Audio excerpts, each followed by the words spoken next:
तुलसी माता की कहानी। अधिक मास में तुलसी माता की पूजा का विशेष महत्व माना जाता है।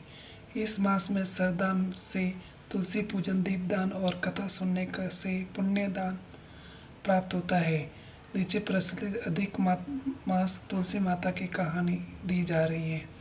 अधिक मास तुलसी माता की कहानी। एक नगर में एक गरीब लेकिन धर्मपरायण बुढ़िया रहती थी। वह प्रतिदिन सुबह उठकर स्नान करती थी, तुलसी माता को जल चढ़ाती, दीपक जलाती और भगवान का भजन करती थी।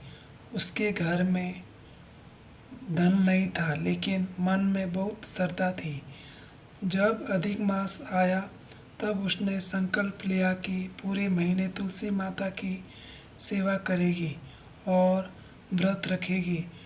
वह रोज तुलसी के पास दीपक जलाकर कथा सुनती और भगवान विष्णु का नाम जपती थी। उसी नगर में एक धनी स्त्री रहती थी। उसे अपनी दौलत पर बहुत घमंड था। वह बुढ़िया का मजाक उड़ाती और कहती, तुलसी पूजने से क्या मिलेगा। बुढ़िया शांत भाव से कहती, माता की कृपा से सब कुछ मिलता है।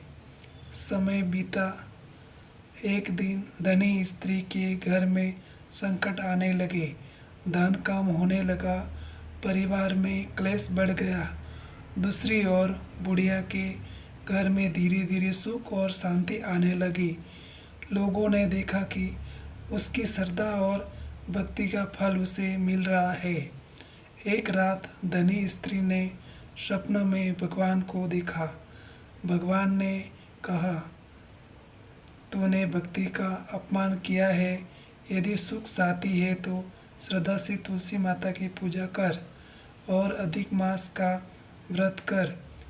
सुबह होते ही वह बुढ़िया के पास गई और क्षमा मांगी। फिर दोनों ने मिलकर पूरे अधिक मास में तुलसी माता की पूजा की। कुछ ही समय में उसके घर में दुख दूर हो गए। तभी से माना जाता है कि अधिक मास में तुलसी माता की पूजा, कथा और दीपदान करने से घर में सुख, समृद्धि, शांति और भगवान विष्णु की कृपा प्राप्त होती है।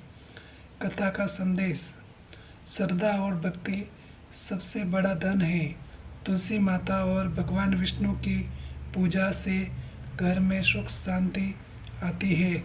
अधिक मास में दान, जप और कथा सुनने में विशेष फल मिलता है।